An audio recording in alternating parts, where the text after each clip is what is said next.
বঙ্গোপসাগরে সৃষ্ট ঘূর্ণিঝড় রেমালের আঘাতে লণ্ডভণ্ড হয়ে গেছে বরিশাল, পটুয়াখালী, বরগুনা, খুলনা সহ উপকূলীয় এলাকা। সঞ্চালন লাইন ক্ষতিগ্রস্ত হয়, বন্ধ আছে বিদ্যুৎ সরবরাহ। এতে বিপর্যস্ত হয়ে পড়েছে দুর্গত এলাকার মোবাইল নেটওয়ার্ক ব্যবস্থা। বিদ্যুৎ বিচ্ছিন্ন থাকার কারণে আপনাদের মোবাইল সহ যত ইলেকট্রনিক্স জিনিস আসে সব কিছু বন্ধ রয়েছে। বিদ্যুৎ না থাকার কারণে মোবাইল বন্ধ। কোথাও যোগাযোগ করতে পারতেছি না, মোবাইল অকেজ, টিভি দেখতে পারতেছি না, কোথায় কি ক্ষয়ক্ষতি হয়েছে।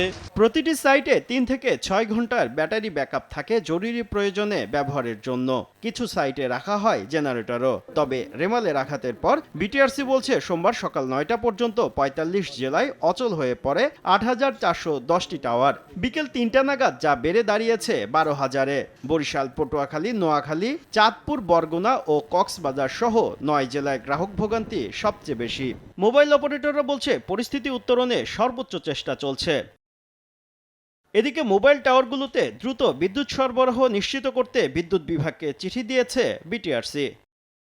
শুভ খান, সময় সংবাদ, ঢাকা।